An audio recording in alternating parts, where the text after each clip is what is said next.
Hello, everyone, and welcome to an all-new Deep Cuts Live. I'm your host, Antoine Reid, and today we have actually two guests on. So we have Doug and Bryant, Doug Bocock from the Bocock Brothers. They are a kind of, not, I wouldn't say that new, but they're newer to the market and very different branding, very interesting marketing for their cigar company. So let's bring on our guests. Doug and Bryant, how are you? Good afternoon, Antoine. We're doing great. Fantastic. Thanks for having us out here, Antoine. Yeah, like I said, the last time I saw you two, just like most of the guests from this first half of the season, we were all in Vegas for the TPE show, and I remember seeing you all there, and I added you to my list of people I wanted to have on the podcast this year. Very, like I said, very different branding. I know you have some hats that and a nice little logo that we'll talk about later about where the inspiration from that came. But yeah, I'm excited to have you all on. Thank you. I told Doug, I said that gentleman over there has a humongous booth. I said one day we'll be famous enough to get called upon to have an interview there. You're a big deal. You're a big deal, Antoine. We've been waiting for you to come in and say hello. And so when you did, I said, Brian, you don't even know. This is Antoine with you. So anyways, thank you again for having us. Big fan of your show. We watch your show. You guys have, all kinds of people from the industry. So thanks for choosing us this week. Really appreciate it. Well, like I said, thank you for coming on. I know you were saying that it's rare for you all to be in the same place sometimes at the same time. So I'm glad we were able to work out the schedule to have you on and to close out May, which has been super busy in terms of guests. We had some outstanding guests here in this month of May, I've noticed. So congrats to you on getting those slots filled and keep up the good work. Oh, thank you. So for those of you who are watching for the first time or listening, obviously on Deep Cuts, what I like to do is bring on different cigar companies of different sizes, of different backgrounds, different types of products on here. We talk about their brands, introduce you all to them. You two have, like I said, I think by some standards, some people say you're new to the industry. I think after you've survived a year, that you're pretty much a veteran in this industry, because it's not a easy industry to basically be part of. So if you've lasted the first year scaries, as I call them, I think you're pretty much a veteran. So congratulations for making it this long in the industry and to continue to have all these new products that are coming out. Yeah, thank you so much. For us, it's kind of that's the way we live, Antoine. It's funny because there's a lot of people that ask me, "Hey, have you tried this cigar? Have you tried that cigar?" And for the most part, I have to say no, to be honest, because we focus on what we're doing. And it's funny that you mentioned that. I didn't even know the time span of a cigar company. That would be interesting to find out. What is a cigar's lifespan of a company? And honestly, for us, it's only been 3 years really since we began our journey. Well, although, man, if we look at our journey, it's probably 10 years, and we could talk a little bit about that. But we didn't bring our cigar to market until a year and a half ago, and that's when we feel that was day one. So we've been here a year and a half. We've really put our head down to better our cigars, to launch new cigars, which we'll be talking about today. But we want to thank really the industries, podcasts, that have brought our name into the market, and we're really excited about being able to showcase a few things that we'll talk about today. Yeah, definitely. So where I like to start off with each interview is kind of establishing how you got to where you are right now. So what led you to the cigar industry? Because it's not, like I said, it's not one of those products that I think most people wake up one day and automatically say, I just want to start a cigar company. So what led you here? So I'll start there. We had a venture with our brothers, and Doug and I and a few brothers. We had a rooftop nightclub in Honduras, and it was pretty successful. We did very well for the few first years, and we needed to pay rent, of course, because it was a humongous space, and we needed to take some space. So we decided to put a humidor in there, and we teamed up with a big cigar maker and the people from Honduras Cigars, and we built a humidor, and we just gave it a shot. And the reason we did that is because Danlí is only about in 2012 when we started doing this, Danlí was about 4.5 hours away because the roads were so bad. I just came back on Saturday from Danlí, and the roads are much better. Now you get there in about 2 hours, 2.5 at the most, and so I said, what better place to showcase and have a humidor than here?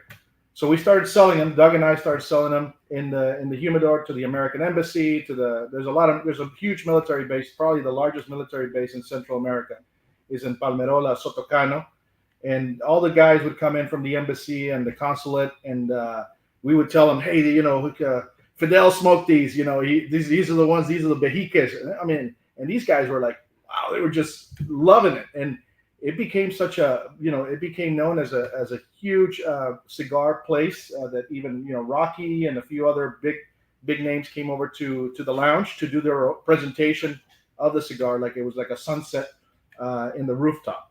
So that started, and that passion began. We had a 360 blend, and and then all of a sudden I would spend time in Danlí, and I would take my father and my family there.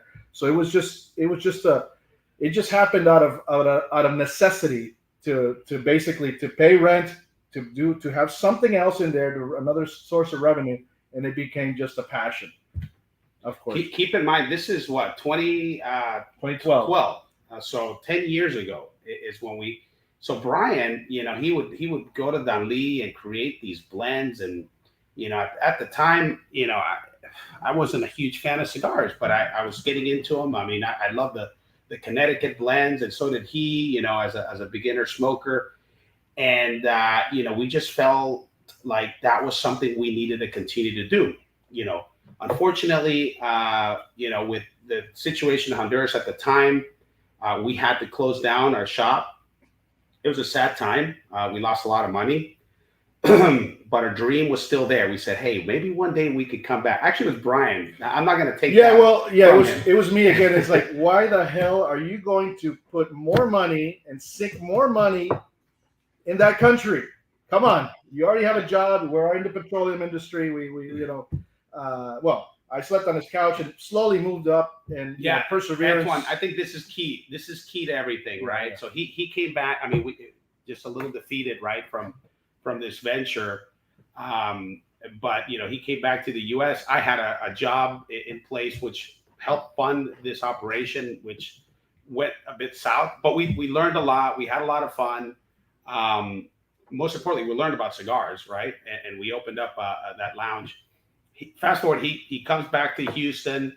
I've got a 1-bedroom apartment, and he's like, man, we got to start a new venture. I was like, what? I was like, dude, you need to get a freaking job, man.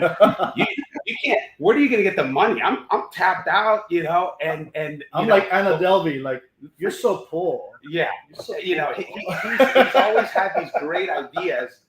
And so, go to Indeed or go to, at the time, whatever it was. So yeah, I mean, we had to get back. He got back into the workforce. Worked for logistics company, trading, built his money back until he came back. Hey, let's do. And in the meantime, you got to do substantial equivalence, right? It's a big deal at the time. We're like, we've got to do that. Well, we can't afford a lawyer. He's over there reading these. I'm like, do you have any law background on this? Like, no, I'm doing it on my own. You have plenty of time to. I submitted the substantial equivalence to the FDA. Right. Well, I wasn't working. He was kind of supporting me, but I wanted to show, hey, look, I'm really into it. I'm invested. This is going to get done one way or another. So we kind of started backwards into the whole thing and started, So it's yeah. It was interesting. So he of course had the logo, right? We look at this logo, it's a cock with a bow tie, and he's been. Even as a kid, I'm 6 years younger than him. Was it 6 years or 4 years? 4 years younger than you. And he always was, he's a good artist, always drew, always wanted to do an apparel line, like clothing and all that.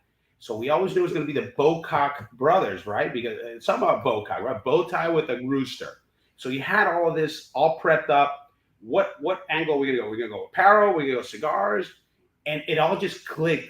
I don't know what that moment was, but it clicked. And we said, no, Brian, this venture looks good. I remember sitting there like, hey, now we have a little bit of money. We can go out there and just go at it. You know, we've got to do it. This is our dream. This is our passion. This is your passion. I'm following you because I don't want to be in a situation where my brothers got this crazy badass cigar line and I said no. You know, Antoine, you know, it's that FOMO fear. It's that fear of missing out. I told him I'm going to do it myself. It'll be the Bocock. Right. No brothers. Just the Bocock. And I was like, no, I'm doing it. My wife's like, what? But I like it. I was like, let's do this. And of course, it's not cheap to start a cigar company, right? And the marketing behind it and all that. We were in a position to do it. I think God has its timing, you know, and it was perfect timing for us. And, you know, it was during pandemic as well, which allowed us to work from home. So we were able to get down to Honduras, keep working on these blends. And, you know, with Plasencia and Sabulas Tadeo, which is our factory where we create these beautiful blends. And that's where we started. We launched, we brought in, it was what, about 50 boxes of cigars. They laughed at us at the, you can go ahead and tell that story. I took about, you know, I had my little my little boxes, and maybe it wasn't 20, it was like 15 boxes at the beginning. And they're like, that's all right, dude, go for it. I was like the Pursuit of Happiness, leading down Lee with my little boxes. I'm like, I'm gonna come back and I'm gonna come back with none of them, and I'm gonna order some more. And so that's how it that's how it began. And Doug and I we started, but we want to give a special thanks to Jorge Ahued. We're actually at Stogie's right now on Westheimer here in Houston. This is our flagship store. This is where we got started. We would come in here and wait for Jorge to get off his meetings. We would just patiently wait in the humidor and just present him with different with our boxes, and he would tell us, you know how many people knock on my door and show me, you know, cigar boxes. And I said, I know, but give these a try, and this is the marketing behind it. So you have to kind of, you know, you have to be able to pitch it right. And actually he saw the passion that we really had in. He liked the cigars. You got to like the cigars. Well, that's what he said. He said, I'm going to give you a shot. And if I buy them, I'll buy them the first time. I'm sure they'll sell. The second time, they'll probably sell. But the third time, if I place a third order, then bingo, you have a great product. I enjoy it. He says, I really enjoyed it, but you have to go market it. You got to be on podcasts. You got to go out there and tell the world who you are. You know, and that's the key. That's the key. And we did. And he's you know, he's really proud of us, and we're really happy that he is. He's our oracle. He's our oracle. We any new blend, we you know, we run it by him. Just to, you know, he understands the business really well. And again, Antoine, we came to this business not being in this business, right? You know, but we want to thank people like you that give us the time of day, because if not, it would be close knit and you wouldn't allow outsiders in. I think this is a great time for boutique craft cigars. Folks are looking for different stuff, unique things, new people in the industry, I think. And that's what we have, right? And look, we started marketing these ourselves. We would knock on the doors, and I'm Doug and we realized, you know, maybe don't say our last name because, you know, people don't want to buy from people that are too new or too young. I'm Doug. So are you a rep? Yeah, I'm the rep, you know, and we like it, you know, because there were times where it's like, oh, you're Doug Bocock? What the heck? You know, you should be sitting in a mansion somewhere, just, you know, with maids and you know, getting served and stuff. So we were like, you know what, maybe we need to take a step back and do more marketing and allow some sales representation. But we didn't. We just kept at it. We kept going and knocking on doors ourselves directly, to the point that we just can't do it anymore, Antoine. We really needed the help. So we've established a nice little distribution channels throughout different parts of the South, mostly. Because one thing we've realized is you don't want to stretch too thin. All right. So we're happy kind of where we are. But go ahead. I'm sorry. I think we've passed. No, I mean, it's good to have that story because I think people connect to the story. I mean, sometimes you see, there's some companies that they just go out and they get somebody to make them cigars and they try to sell it. But Exactly. Your story, obviously, you're passionate about what you're doing, like this whole part about you sitting there doing the substantial equivalent stuff. That's something that I think anybody who knows anything about the cigar industry can relate to, because it is not the fun and glamorous part of the cigar industry, but right now it's necessary in preparation for the future of whatever happens with the regulations and stuff like that. So the fact that you knew enough, because there's so many people who don't know that, or they think, well, we're not being regulated, like e-cigarettes right now, so let's just go and act like it's not going to happen. And then, eventually it probably will happen to some degree. And then what? Right. Including I also did the trademarking as well of the logo and the brands myself, because we couldn't afford an attorney to do that, a patent attorney. It's the American dream, Antoine. It really is. This country, Brian and I, we're Honduran. We grew up in Honduras. My parents from Honduras. So we do this not only because, and we started all our initial blends from Honduras, and we do this because we want to be championing our country. Brian just got back from a big interview down in Honduras. They called him up because they wanted to chat with him on, just bringing the Honduras name to the forefront. I mean, we're a small country of 8 million people, and tobacco, banana, coffee, that's what we've got. And if you look at the exports of tobacco in the last 5 years, Honduras has kind of been on the decline. Nicaragua and others have gone up. And it's not because we don't have good tobacco. Believe me, it's just the trend has kind of, how it is. It goes certain ways. And so we wanted to make good cigars so that Honduras can be well represented, and then have a different marketing aspect, right? We're kind of a golf line. We're kind of a, oil and gas, good old boy sort of, cigar brand that champions, Honduras first, but also, hey, enjoy a good time, be cocky, right? That's our slogan, because obviously it kind of fits with our last name, but not to be arrogant. Don't think that we're trying to be arrogant, but hey, just be yourself. If you want to go and enjoy a cigar in your locker room or in your work, in your office, light one up, buddy. Be cocky and send it on Instagram, and we'll post it on our Instagram and show the world how cocky you can be. Our biggest models are not posed photographs. It's everyday people that smoke it. A father and a son, somebody fishing, somebody partying it up. And that's what we're all about. We like to have a great time. And the people that have known us is, despite having, not having the resources, we've always had a great time everywhere we've gone. Doug went to LSU. We partied. We did it big over there. We went to Fred's. Now we are, in Louisiana, we're pretty big. Actually, as a matter of fact, the market's shifted to Louisiana because of the LSU Tigers and the Doug's Alumni Association. His ties and his roots there. And our father went to LSU in 1958, and he was in Cuba prior to the revolution, the Castro. He was there before and used to love smoking cigars then. So that's where the new stuff we'll discuss that later. But most importantly, Anton, is this: we are providing jobs to the Honduran people. We are really, that to me just gives me so much joy. I go to the little town of Danlí, and I see my Bocock. I see my little hats everywhere, on the mopeds, on the horses, on the bikes. I don't know where they get them, but there's a bunch of, and people just, and I just go there and they're like, El Gallito, this is El Gallito, the chicken or the rooster is what they call it. And we just love it. And we have people working, we have the people at the farms, at the factory, and that just prevents, people migrating into the U.S. or leaving their country. To us, that's a huge satisfaction.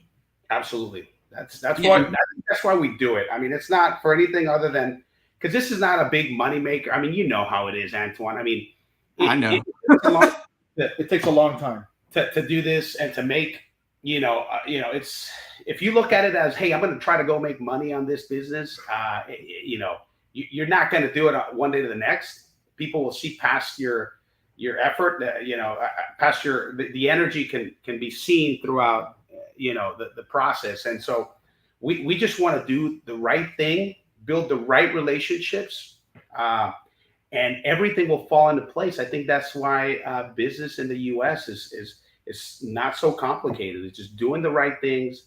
We went to Paris, Texas. Oh yeah, to Rigby's, because we had an issue with one cigar, and I hate to introduce negatives to certain things, but I think it's important to sort of illustrate the passion that we have and the attention to detail.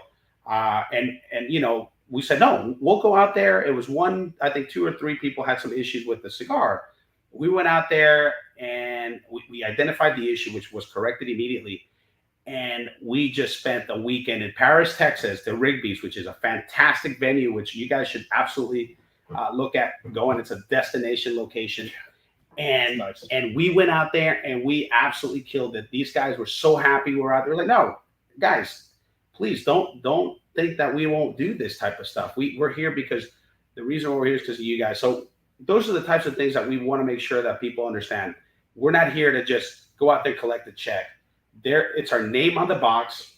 It's Bocock Brothers. We can't go back and scratch it and say, oh, it didn't function. Let me do another brand, because it's it. That's it. It's this or nothing else. Hit or miss, and that will just continue to sell petroleum. Right. Exactly. One of my favorite questions to ask, especially people who are kind of newer to the industry, is when you were making that transition from just being cigar consumers to cigar brand owners, what was the biggest surprise to you? Like, was there any revelation that once you were on the other side that you said, wow, I didn't know it was really like this? Wow, that's a great question. Do you want me to answer that one? Yeah, go for it. Well, to be very honest with you, myself, I wasn't a huge cigar consumer. It may be a shock to the system, but I liked what I liked. We started off with very mild, really chill cigars. I've never been a big fan of big Cuban, very bold cigars. So I just picked 3 different cigars, the Monte Cristos, Rocky Patel, the Connecticut. When we first started, we loved that cigar. I think that's still a great cigar. We love their Plasencia stuff. But we always stayed within the Honduran realm. And Bryant took really good notes throughout his days at the humidor in Honduras. We had the American palate is different than palates in Central America or anywhere else. The American palate is very, it's very interesting. It starts off with a very mild cigar, and as you smoke more, you want something bolder, but you still want a flavor forward cigar. You don't want so much smoke. Many people talked about Cuba this, Cuba that, but what you're really looking for is good smoke, good flavor that has certain profiles in there. If you can hit certain, and look, I'm simplifying the crap out of it, right? But I think we need to simplify this, and we learn how to simplify it, how to communicate those good notes to the cigar, to our master blenders. And so we went from, this is what the people that are around us like, this is what we like, this is what we need to make. And we'll market it in a way. And Jorge, of course, gave us some pointers on, hey, the market needs to, you need to have these types of vitolas and all that. Okay, cool. We'll do that because that's what the market sells. We had a great advantage on having Jorge on our side. He told us where the market was, what the market trends were for the future and all that. But yeah, I mean, it wasn't a huge shock to the system for us. It was, we knew what we wanted, we knew what we liked, and we knew that what we liked was probably going to be good enough for the market. And it's our name on the box, and we wanted to make it perfect. Price point was important for us as well. And so we launched, and we didn't have huge expectations. And when we launched, we saw the immediate success, but we needed to taper those, right? Because we said, okay, the Jorge, the three order rule. We need to make sure we accomplish that. And we've killed it, Antoine. We've killed it, but we haven't overstretched. We don't overproduce, because we know once you overproduce, you could have flaws in your production. And again, we are not, a huge company. We're local. We do a lot of golf tournaments here. And we also bring in people that are transitioning from cigarettes yeah, to cigars. A lot of people that are, our age group, 35, 40, at this point, they're now getting into the cigar, right? A lot of our buddies in the industry, a lot of these golfers, a lot of these, they're like, wow, we smoke cigarettes, but this is so incredibly good. So we get a lot of that, a lot of those folks coming into us. So we're creating a lot of new smokers for the industry, a lot of good smokers, right? Cigar smokers, and staying away from cigarettes. So I think we're doing a really good thing for the market, for the industry. I wanted to add that another thing that we realize is that doing business in Honduras is probably 900 times more difficult. We love our country, but it's that's why I'm like, why are there so few cigar brands in Honduras? And it's just listen, you can cut a check and send one over to Nicaragua, and they'll make you a brand tomorrow. Okay, we did it piece by piece by piece. We know, I have slept in the homes of the producers, Raidel Lescano, who's our master blender, Oscar Ferreira, who produces our boxes, and then we have Don Modesto, and then we have and Algiers over in Honduras that produce our labels. So we know them personally.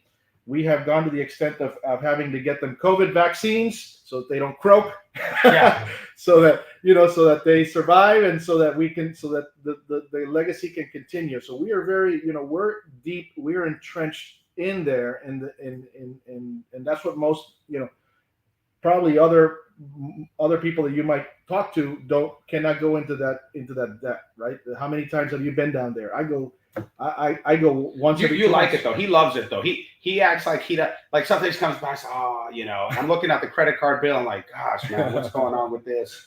He said, oh man, we have to buy them this. And it's really a mentality of they want to hang out with you. It's a mentality of let's take care of the people that will take care of us. This is a long-term business. We're not only teaching each other that, we're teaching everybody else in our system, guys. We're not here to make a quick buck. This is long term. This is, if you look at it as children, and this is, so don't increase the prices so crazy because you think that we're making this crazy because this crazy amount of margin. No, there's, it's a long term vision, and we've been pushing even our marketing team down in Honduras, which does a fantastic job. Blackbeard Media. We have to give a thumbs up. Their vision is incredible. We've placed them. We've helped them grow as well because of all the fun marketing that we put in front of them. They showcase that when folks come in and look at, what have you done? Well, we've done this cool brand, and it just helps them as well. So it is a relationship-based business as it is down there and as it is up here in the United States.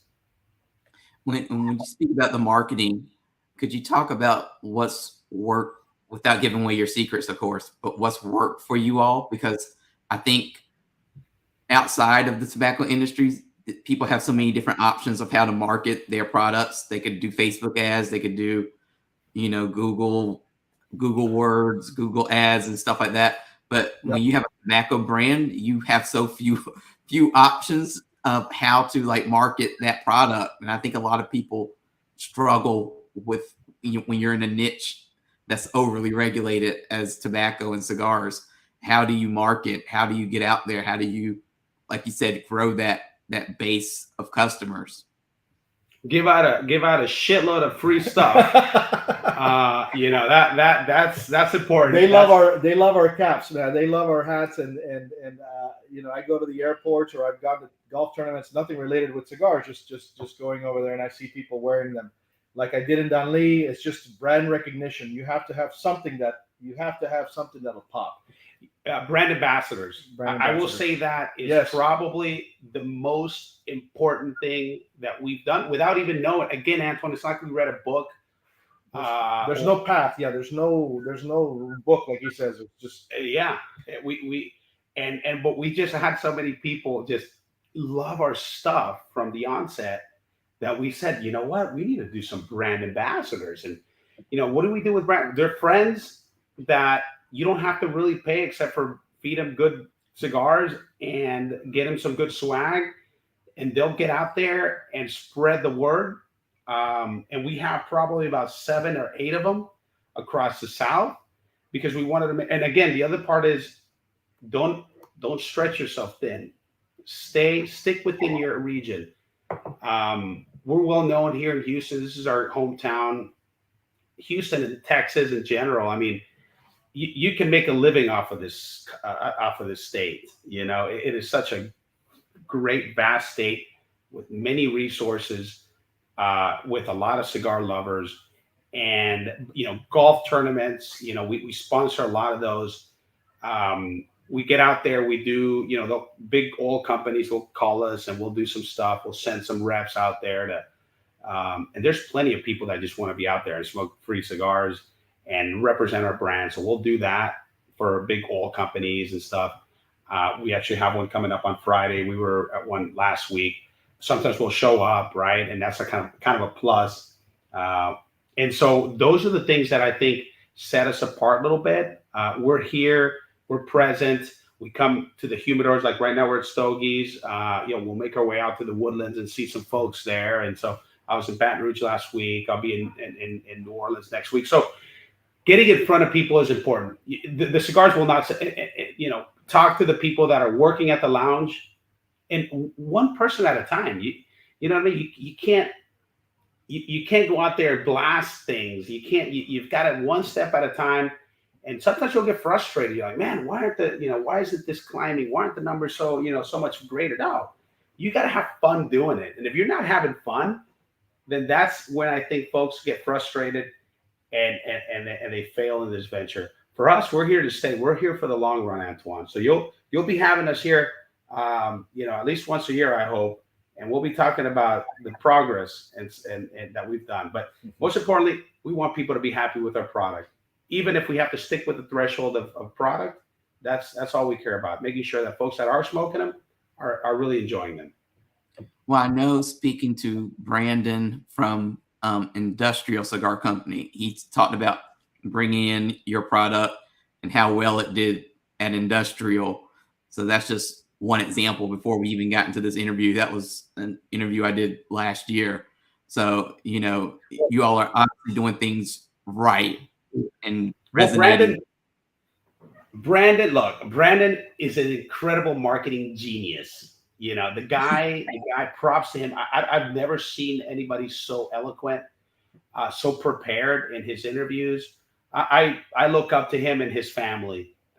They gave us a shot at Industrial Cigars out of PCA. They had a lot, and they take pride into who they bring into their cigar, into their humidor. And when they gave us a thumbs up, we felt, wow, this is a huge milestone. Frisco is a city that's growing so far. The PGA is going to be out there. These guys are all over it.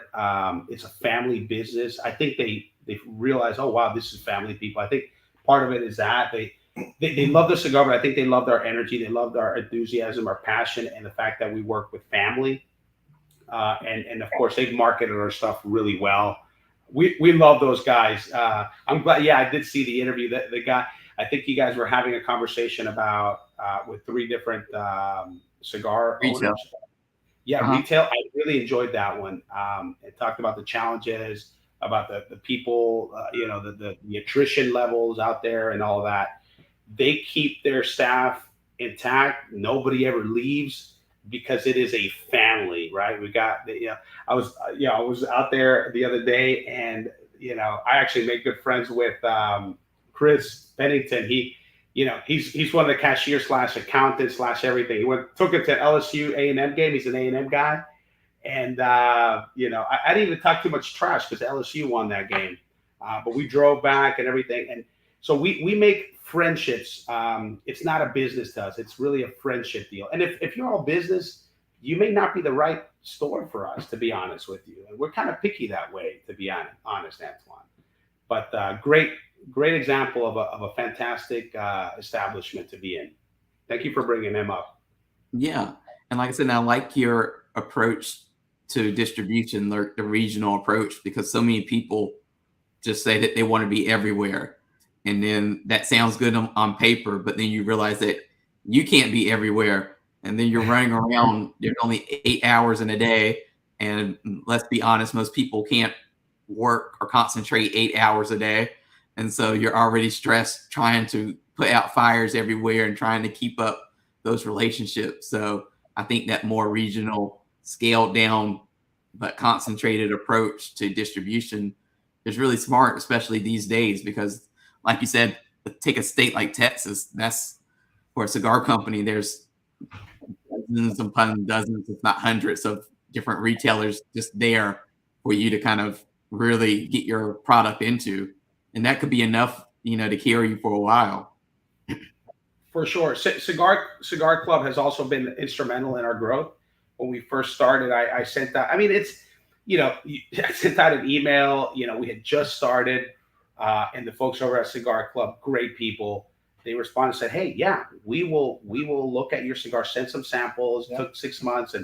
And they actually put us in places outside of Texas, and stores would call us, hey, a guy received a box from these guys, and now we want to have it in our store. They do a lot of great things, right? You think, oh, it's not doing good things for the brick and mortar, but I think they absolutely do. They get people engaged in the cigar world, and those people will go to the brick and mortar store and say, hey, I want to buy this. This is a great cigar. You should try it. Mm-hmm. And then they've gotten calls from and so that's what's gotten us. So we are in different regions, different places, some in New Jersey, Philadelphia.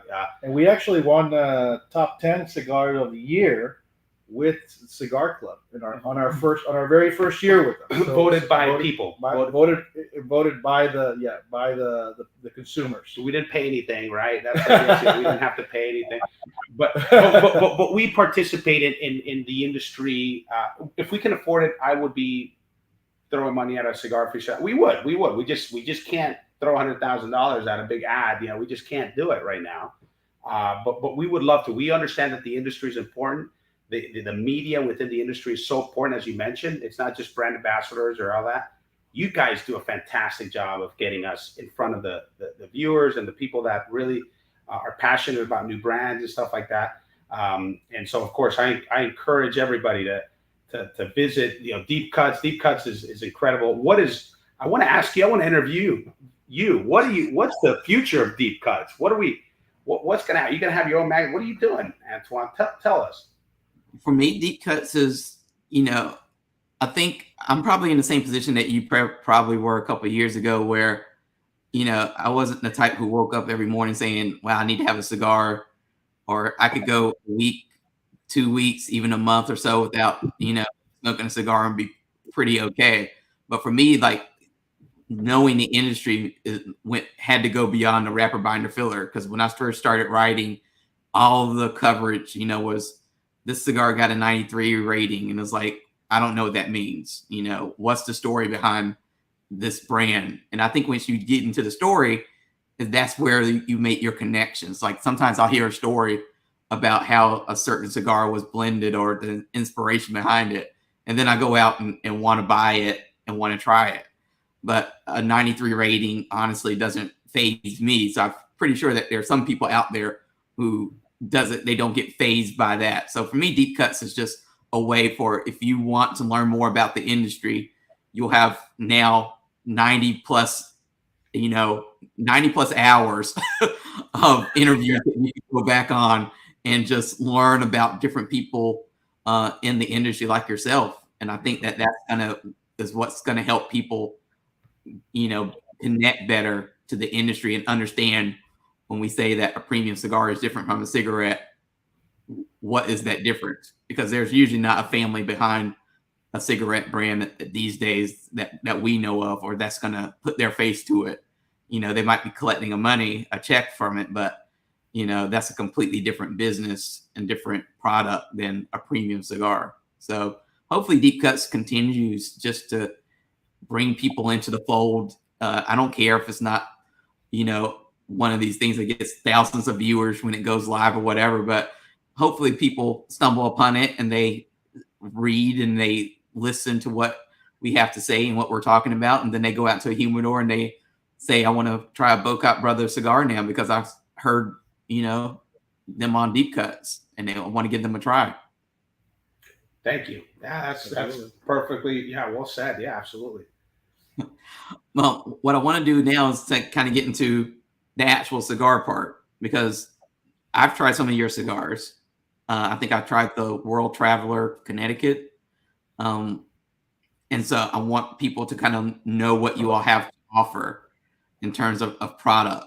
So tell us about that first cigar that you released into the market. Like, what was that process like bringing it to, because again, it's not one of those things I'm sure that you just said, you know, spun a wheel, chose a manufacturer and said, you know, let's make us this amount of cigars.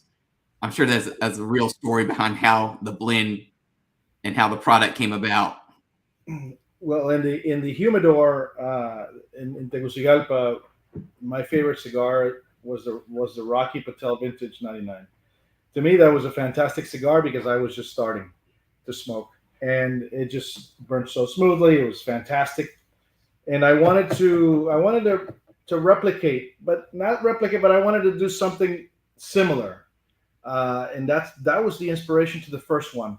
It took me many years to get that Connecticut, many years to get that Connecticut going, and I wanted to exceed expectations. You know, I sat down with Rocky, and we had he came over many times to Honduras, and I would see him quite a bit, and I just told him, man, this is fantastic.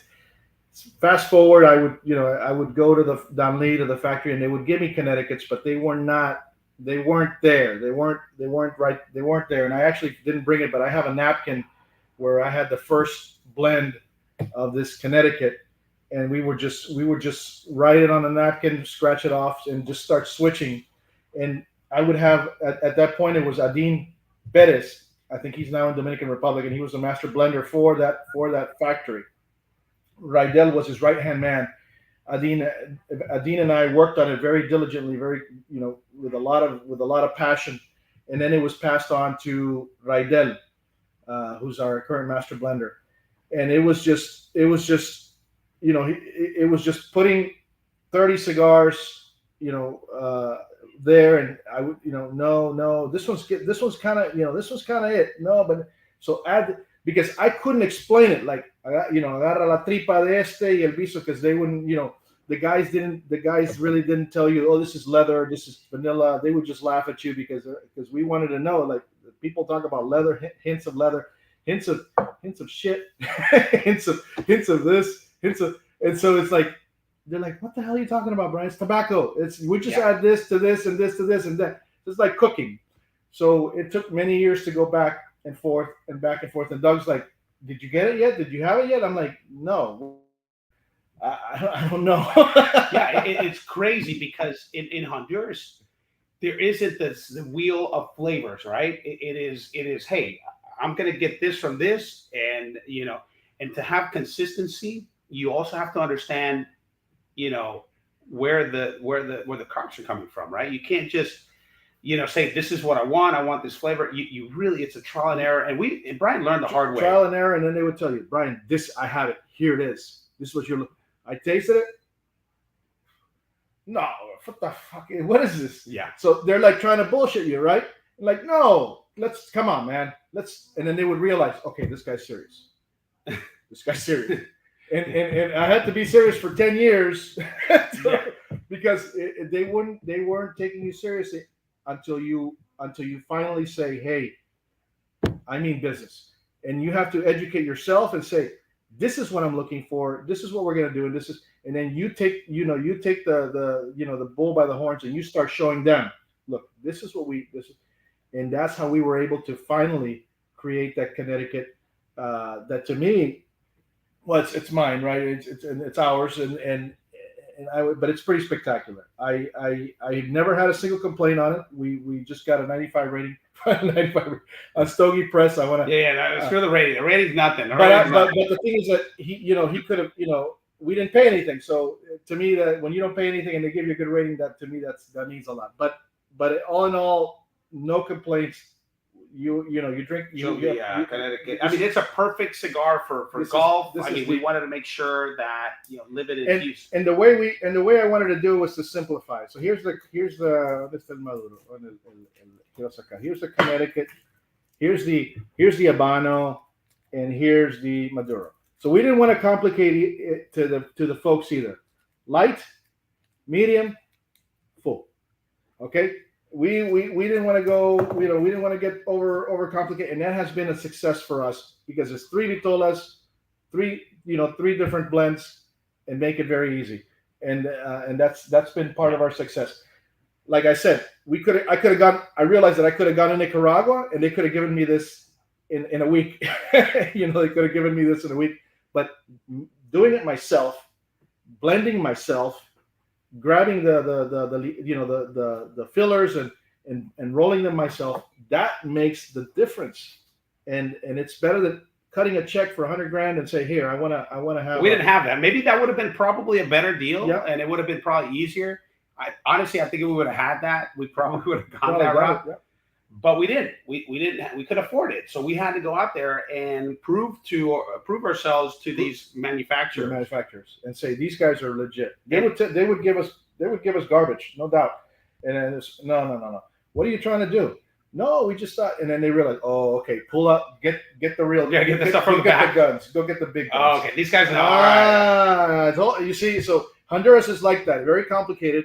But once you become their friends, and once they realize that you're for real and that you want to do this because they're testing you, they want to know, dude, I don't want to waste my production time. I have things, more important things to do right now than this. So they realized that we were for real, and then that's when the magic happened. And that goes with the ring guy, with the box guy. They all test you. They all, and so if you don't have the money, then you have to show the passion, and you have to show that you could grow with them. And they saw that.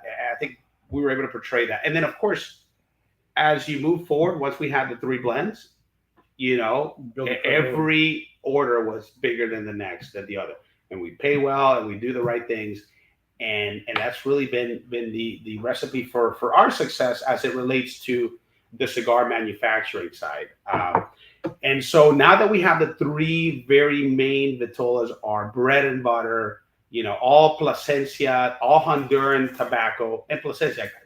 Shout out to what they do down there. I mean, they Brian made a phone call, and you could probably tell this story on calling Plasencia. Hey, you're not big enough. We have a factory that I think could help you, and so we started with them based on that phone call, and that's our bread and butter. We stay simple. We stay pretty accurate with our blends. And now, of course, fast forward a year and a half since our first import, we're working on something very special right now. So you're working on a cigar with AJ Fernandez, is that correct? That is correct. After, and I'm still in shock because in such a short period of time, to have somebody like AJ extend, open his doors and allow you into his factory, it's incredible. So I took an interview. I asked AJ for 10 minutes of his time. So it took me to get from Tegucigalpa to Danlí to cross the border in Nicaragua, which is 3 hours to cross the border in Nicaragua. A lot of hustling and wheeling and dealing over there with COVID tests and all that crazy stuff, and then to go into the factory into AJ's factory was something huge, and there he was. So that was, I don't know if you would like me to talk about that or we can. If you want to share, just give people a little tease of what's to come with that collaboration.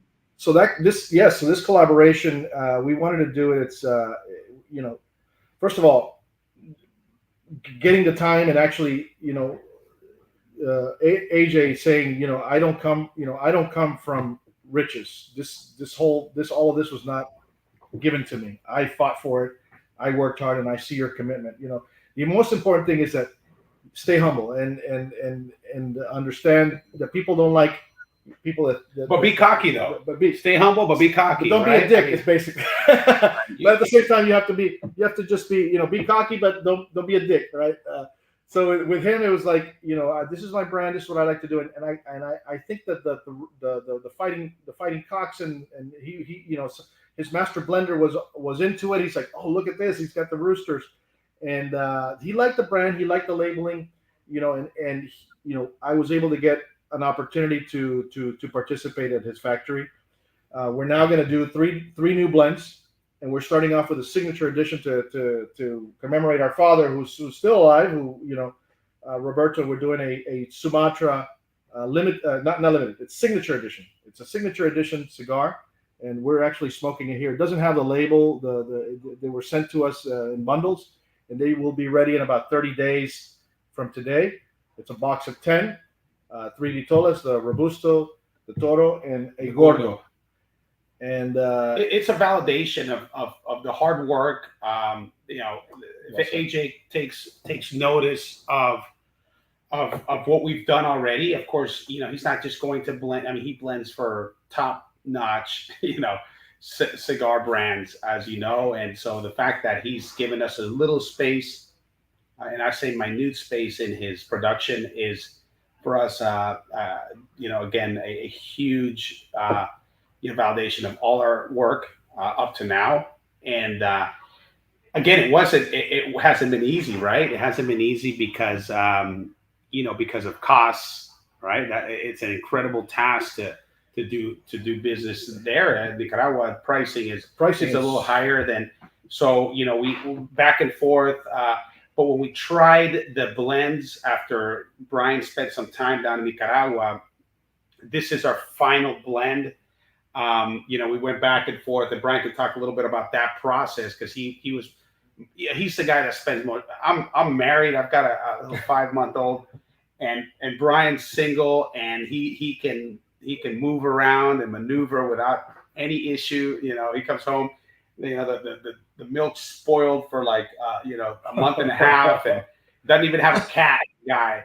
He's just completely, just fake flowers and fake flowers. I mean, the guy is a bachelor to the utmost, and it takes that. But we have to. You have to have somebody fully committed to do this, because you have to go down to the factory. You got to go talk to AJ. You got to go show them that you're committed.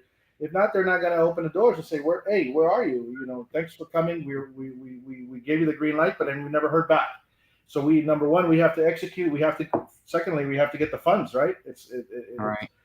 It's just like any business, 50-50 and get it going. So, but the important thing was spending the time there with AJ, with Freddie Molina, who's an incredible guy. He's the one that we've been communicating with, and it's just, we came up with a fantastic blend. It's a Sumatra wrapper, Habano binder, Honduras, Jalapa, and Esteli filler.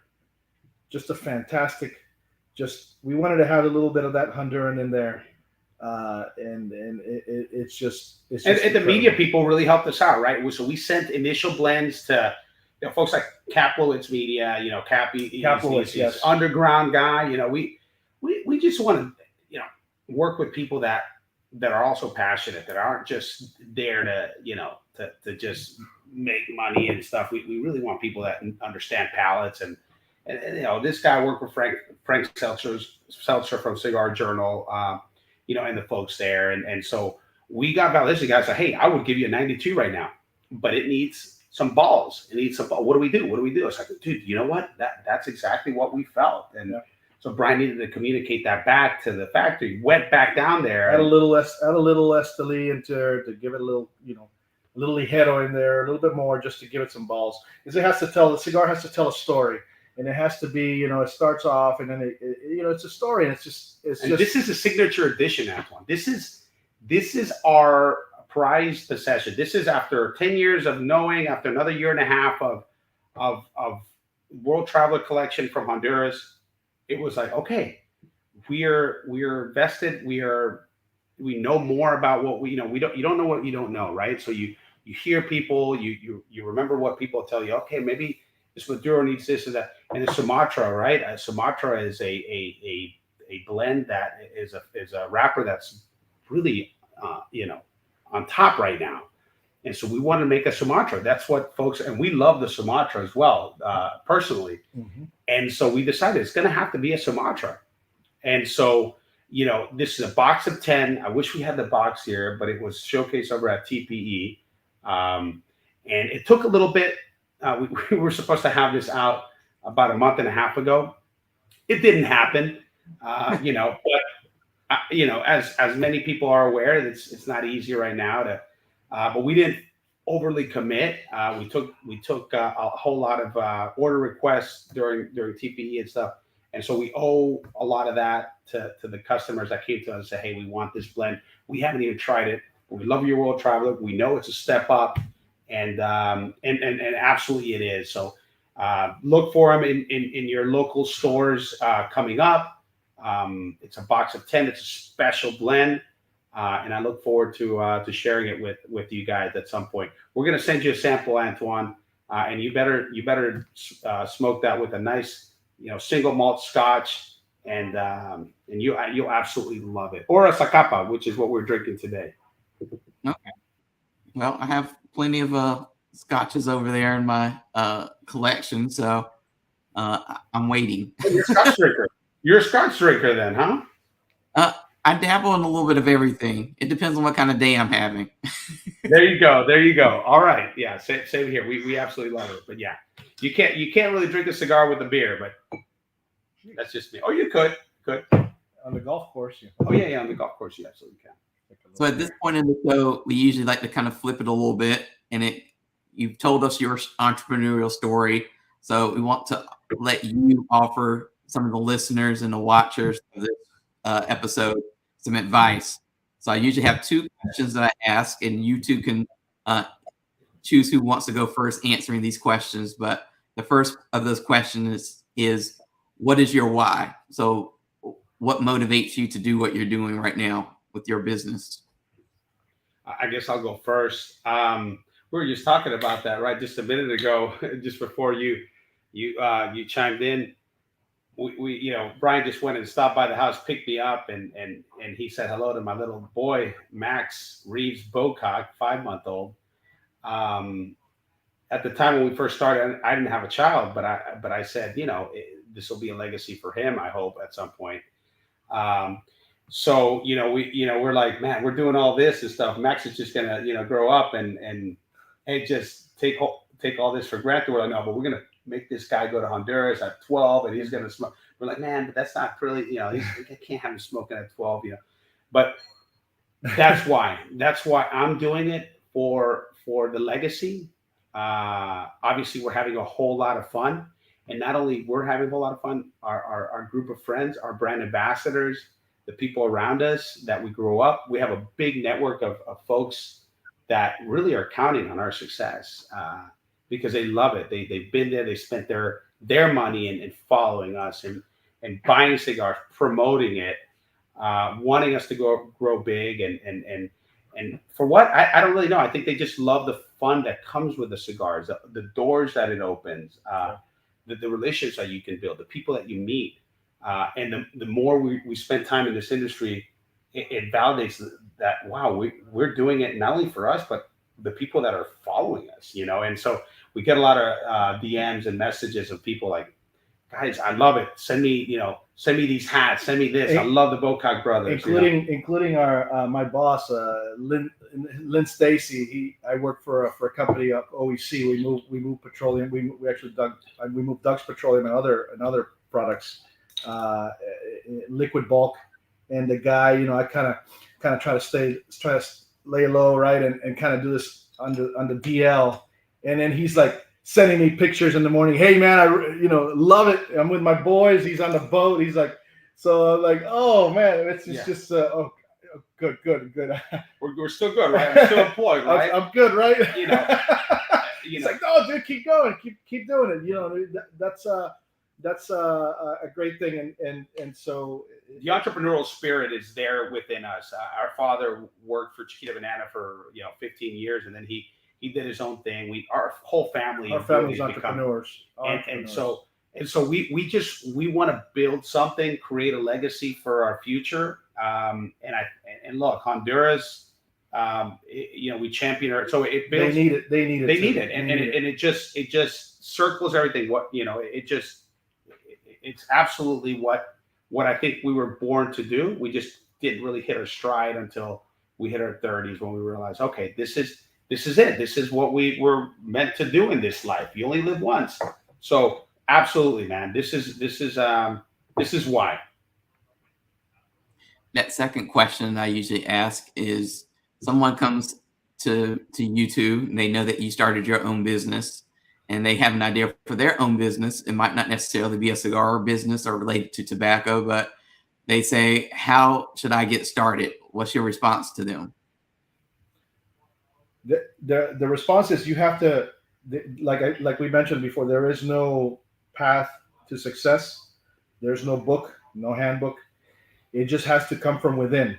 And whether it is a makeup brand or it is you're working on a special project, whether it's t-shirts, start online. Get that first. You have to have that passion, and when you wake up and that's the desire that you have, and you wake up every day feeling it, that's when you got it. And I say, go for it. Don't ask permission. Don't, if you can pitch it to as many people as you will. Believe me, if you're enthusiastic, people will believe you. They will follow you. Allow yourself to fail. I mean, hopefully you won't fail, but if you do fail, don't let that be the end of it, right? You'll get back up. That's what happened to us. We failed but we didn't really fail. We built that infrastructure, our relationships, but we gave us that credibility as well. Because we started from there, so that's a foundation where it gives us that credibility. So yeah, allow yourself to fail, and don't think that you're going to fail. That's another thing. Don't think that there's if I fail on this one, I have a number two. I can fall back on this one. If you think that way, if you think you have something you can fall back on, forget it. You're already lost. Yeah. Because there's 100 people more excited than you are, that they are not going to let this one go. And that's what I feel, and that's what you should do. Taper your expectations. This country, and that's why we've got the U.S. flag. I didn't put the U.S. flag. This is there, but taper your expectations. This country allows you. Us being from Honduras, right?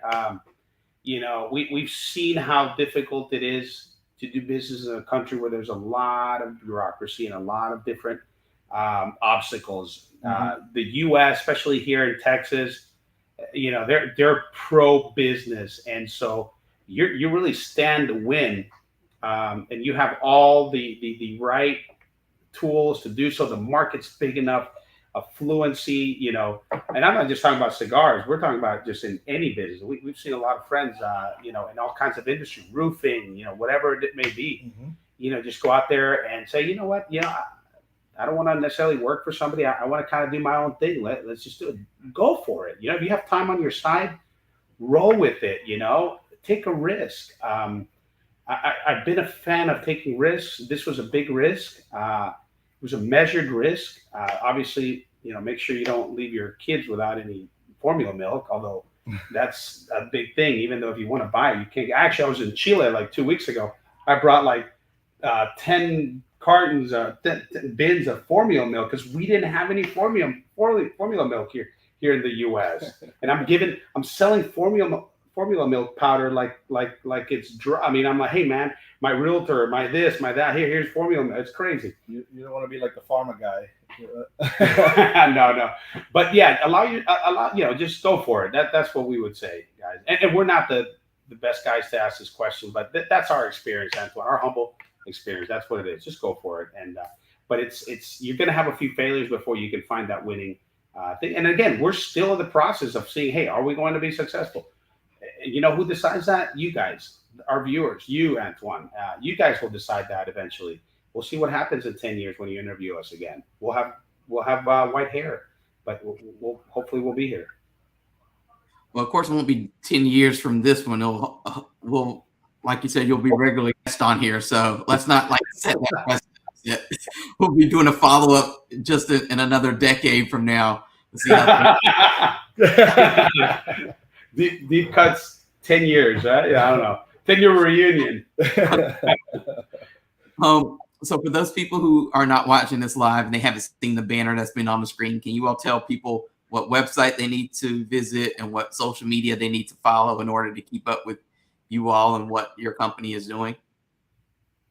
Yeah, you can follow us on Instagram at Bocock Bros Cigars. I think that's the most active one. We follow us in our adventures. We like to travel the world quite a bit. If not, it wouldn't be the world traveler. And we go on many adventures, lots of activity going on. We like to do charity events. We like to do all sorts of stuff, and also to buy our gear. We will soon be having a serious apparel line with the golf line, the hats, the shirts, the polos, t-shirts, all that swag, all that good stuff at bocockbros.com. And stay tuned. It's going to be exciting very soon. We're working on boxer lines where it says "Be cocky." I mean, who doesn't want that? Like for like Father's Day or anything like that. I mean, be cocky, and then you got a boxer. I mean, our shirts on the back that says "Be cocky." So we love to have fun with it. We've probably given away a whole lot more than what we've sold at this point, but we are getting some really nice traction on our apparel line because. Look, it's a Brewster with the bow tie. Yeah, we're actually sold out on all the polos at the moment. So we're sold out probably because we didn't buy a whole lot, right? But because we're a cigar line. The 5 that we bought, the 5 that we sold. But we don't want to deviate from what we really do with cigars, right? So we'll do cigar, and people are like, hey, we should open up an apparel line. It's like it's like make it more serious. We're like maybe that is another angle, but that'll be for the next deep cuts. We can talk a little bit about our two. Yeah, we can talk a little about our apparel line. Part two. I want to encourage people to follow you all on Instagram and to check out your website. Before we went live, we were talking about you're going to be going to Intertabac this year, which is a big international trade show. So I'm sure there'll be some interesting posts from on social media from you all going there. And it's always an interesting crowd that shows up at Intertabac. So it's just something to look forward to for people who want to see where your journey takes you. As you say, you have the world travel online. So it's obviously that you're getting ready to do some actually world traveling, which is fun. So you should do like a little Instagram video series where you show people what that trip is like. So that's just my idea to you all for today. I want to thank you all for coming on today and chatting with me. Like I said, we'll have to have you on again. And now that we've got like the little intro out of the way, we can dive into some other stuff. But I really wanted to have you both on, like I said, because I've been kind of following your brand on Instagram for a while, and we spoke at TPE this year, and I was like, I got to have these guys on because it's just a fun brand, and with things always so serious in the world, it's nice to look at your Be Cocky branding and everything, and just have a good laugh. Your success on the flip side of that too, because like I said, based on speaking to Brandon at Industrial, people are really starting to take notice and things are really starting to pick up. So I will hope another year from now, when we, or a couple months, whenever we have a follow up to this, that you're going to be saying that you are even in more stores and maybe you've opened up a new region. So thank you for coming on, and thank everybody for watching today. If you're watching on Facebook or YouTube or Twitter, make sure you hit that like button or subscribe button. And if you're listening to this on any of the podcasting platforms, make sure you hit that subscribe button and also leave a review, because the reviews help us to improve the show. If you've missed any part of this show or you want to see any of the past shows, like I said, I think this is probably episode 91, maybe. If not, it's 90. So you have like 90 more hours of deep cuts, plus this one if you want to watch and catch up. So you can catch up on all the past episodes, plus this one will be on later tonight on deepcutslive.com. So thank you again, everybody, for watching. Thank you to Doug and Bryant for coming on. And until next time. Thank you, Antoine. Thank you. Be cocky. Will do.